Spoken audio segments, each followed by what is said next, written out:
Our story begins not in some forgotten, crumbling mansion, but in the relatively humble, industrious home of John Bell, a respected farmer in rural Robertson County, Tennessee. The year was 1817. The air was thick with the scent of freshly tilled earth, the sounds of livestock, and the honest, hard work that defined life on the American frontier. John Bell, his wife Lucy, and their 8 children. He was a pillar of the community, a man of integrity, a church elder.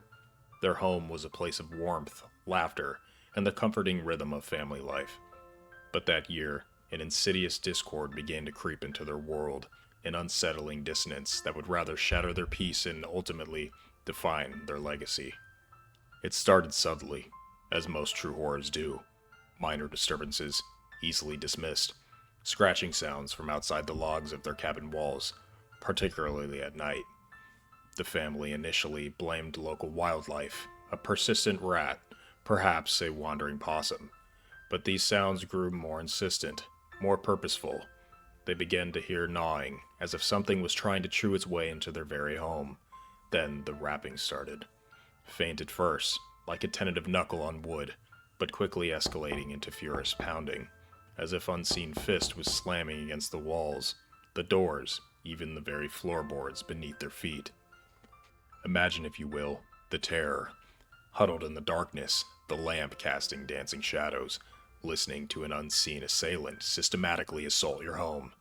The children, particularly the youngest, Betsy, were terrified. John Bell, a pragmatic man, scoured the property, rifle in hand, convinced it was some prankster or a desperate intruder. He found nothing.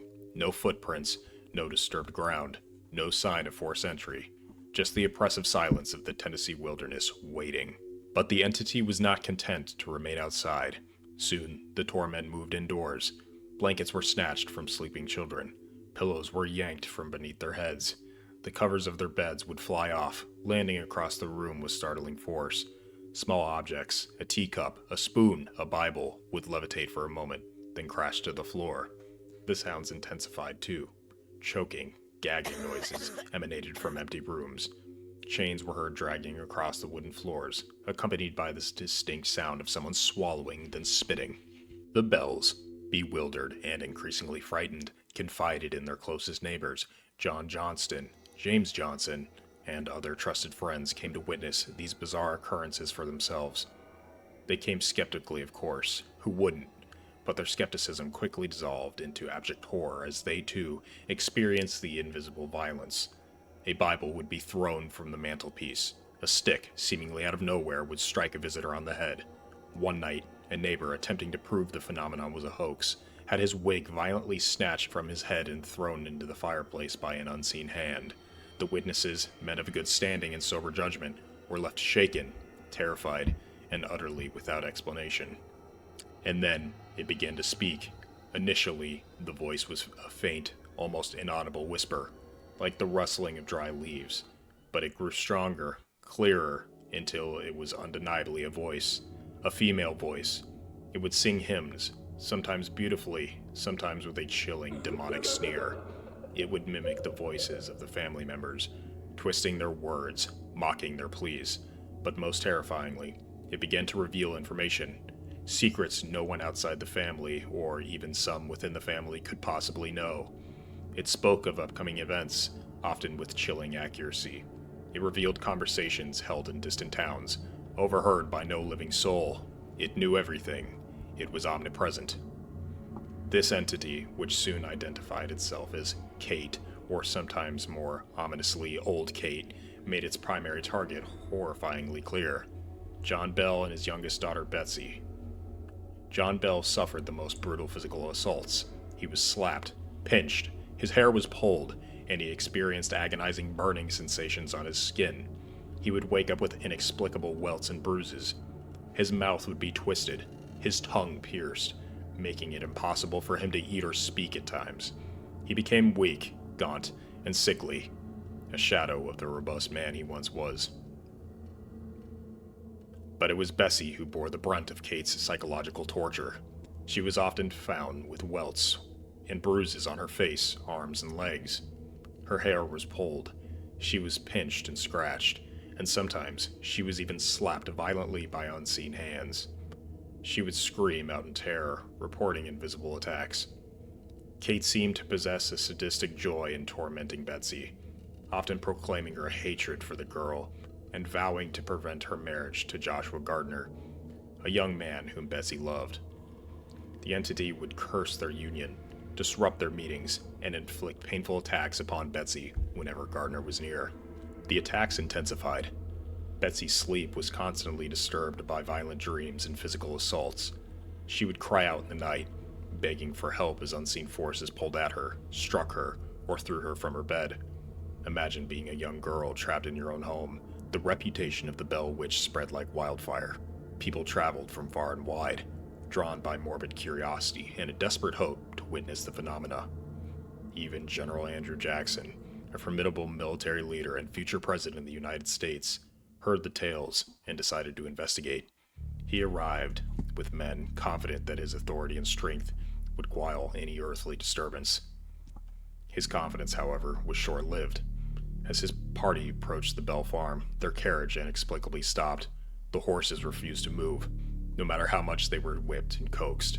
Suddenly, a disembodied voice boomed, "All right, General, I'll let you go now." And just as suddenly, the horses bolted forward, carrying the bewildered men to the farmhouse. That night, as Jackson and his men slept, objects flew about the room, invisible hands pinched and slapped them, and Kate's mocking laughter echoed through the house. The general, a man who had faced down armies, reportedly declared, "I would rather fight the British in battle than to face the Bell Witch." He and his party left the next morning, utterly convinced and thoroughly terrified. The years passed, and Kate's presence, though fluctuating in intensity, remained. She developed a strange, almost personal relationship with some of the family members, particularly Lucy Bell, often offering her comfort during illnesses, singing hymns, and sometimes even praying with her. It was bizarre, a malevolent entity capable of such cruelty, yet also displaying moments of almost human tenderness, but the cruelty always returned. The physical and emotional toll on John Bell was immense. He grew progressively weaker, his health failing under the relentless onslaught. In December of 1820, he fell gravely ill, suffering from seizures and an inability to speak. One morning, the family found him unconscious, and next to his bed, a mysterious vial of dark liquid. Kate's voice, clear and triumphant, declared, "I gave old John Bell a dose of my medicine last night, and it will soon finish him." The family, horrified, refused to administer the liquid. A doctor was called, but he found no explanation for John Bell's rapid decline. He tried to give a spoon of the dark liquid to a cat, but the cat allegedly died instantly. John Bell passed away shortly after, on December 20th, 1820. Many believed and still believe that he was poisoned by the Bell Witch. Even after John Bell's death, Kate lingered. She would often visit the family, particularly Lucy, sometimes in a calmer, almost conversational manner, sometimes with bursts of her old malevolence. Betsy's engagement to Joshua Gardner was eventually broken off, due in large part to the relentless torment and threats from the entity. Kate had achieved her goal. The Bell Witch eventually promised to leave, but vowed to return in 7 years, and true to her word, in 1828, she reportedly reappeared, primarily to John Bell Jr., the eldest son. She spent a few weeks discussing religion, the origins of humanity, and the afterlife, even offering prophecies, some of which reportedly came true. Then she vanished again, promising to return in 107 years. That would have been 1935. There are no widely reported accounts of a definitive return in that year, though some local legends persist of lingering strange occurrences in the area. Today, the Bell Witch Cave, located on what was once the Bell property, is a popular tourist attraction, a physical monument to a metaphysical horror. But the true terror of the Bell Witch isn't in a cave or a dusty old house. It's in the chilling implications of the story itself. It's the idea that an unseen, intelligent, and utterly malevolent force can target a family, systematically dismantle their lives, and ultimately claim a life, all without leaving a single tangible trace. Was it a poltergeist, a demon, a localized manifestation of pure evil, or was it something more human, a dark secret, a psychological projection twisted into a supernatural narrative by fear and hysteria? The answers remain elusive, debated by skeptics and believers alike, but one thing is undeniable: the story of the Bell Witch endures. It's a chilling reminder that sometimes the greatest horrors aren't the monsters hiding under your bed, but the unseen forces that can invade your home, your family, and your very soul, leaving nothing but shattered lives and the lingering echoes of an ancient unholy curse. Sleep tight if you can, and remember, some whispers never truly die. I want to take you back to a quiet neighborhood in North London, a place where ordinary families lived, where children played in the streets, and where life seemed safe, until something unexplainable began to stir inside one modest council house at 284 Green Street. What happened there in 1977 would become one of the most terrifying and controversial hauntings in modern history. This is the story of the Enfield Poltergeist. It started quietly. Peggy, a single mother raising 4 children, thought she was just dealing with the usual chaos of family life. But one night in August, her daughters Janet and Margaret complained that their beds were shaking. At first, Peggy dismissed it. Children have wild imaginations. But then, she heard it too. A loud knock, then another. The sound echoed through the walls, rhythmic, deliberate, as if someone or something was answering back. When Peggy entered the girl's room, she saw something that froze her blood. A heavy chest of drawers began sliding across the floor, inch by inch, as though pushed by invisible hands.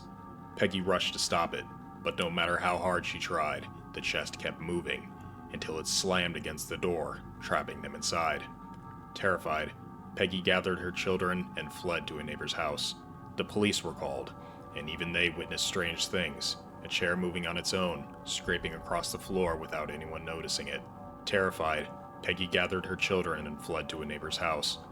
The police were called, and even they witnessed strange things: a chair moving on its own, scraping across the floor without anyone touching it. Over the following weeks, the activity grew darker. Objects flew through the air. Toys hurled themselves across rooms. Lights flickered. Cold drafts swept through the house. But the most disturbing events centered around 11-year-old Janet. She began to speak in a deep, gravelly voice that was not her own. Witnesses described it as the voice of an old man, angry, mocking, and cruel. "This is my house," the voice growled through Janet's small frame. Investigators from the Society of Psychical Research were brought in, including Maurice Gross and Guy Playfair.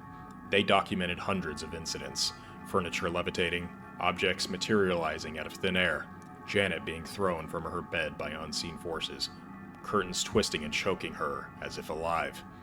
Neighbors, journalists, and even skeptics admitted they saw things they could not explain. The most chilling evidence was Janet's possession. For hours, she would speak in that guttural male voice, claiming to be a man named Bill Wilkins, who had died in the house years earlier.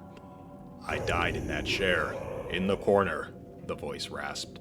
Later, records confirmed that a man named Bill Wilkins had indeed lived and died in that very house. Skeptics argued Janet was faking it, using ventriloquism, but doctors who examined her said the voice was produced in a way impossible for a child's vocal cords to sustain without damage. The haunting reached its peak in late 1977. Janet was seen levitating. Neighbors swore they saw her lifted into the air, thrown against walls, even dangling from her bedroom window as if something was trying to pull her out. Photographs captured her midair, though critics claimed she was simply jumping. But those who were there insisted it was no ordinary leap. The family lived in constant fear.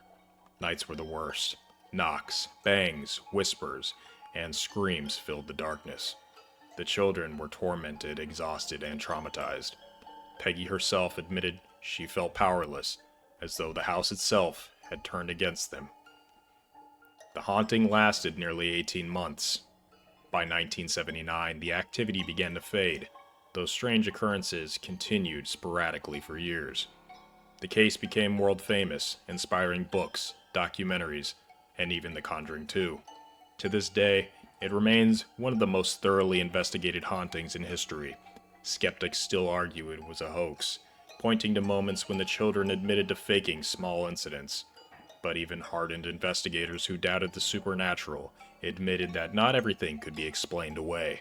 Maurice, who spent countless nights in the house, once said, "I came to this case a skeptic. I left it convinced that something beyond our understanding was at work." So what really happened at 284 Green Street? Was it the mischievous imagination of children, a desperate cry for attention? Or was it something far darker, something that defies reason? The Enfield poltergeist remains a chilling reminder that sometimes the line between the natural and the supernatural is thinner than we dare to believe. And if you ever find yourself alone at night, hearing knocks in the walls or whispers in the dark, remember the Hodgson family, because they too thought it was nothing until it was too late.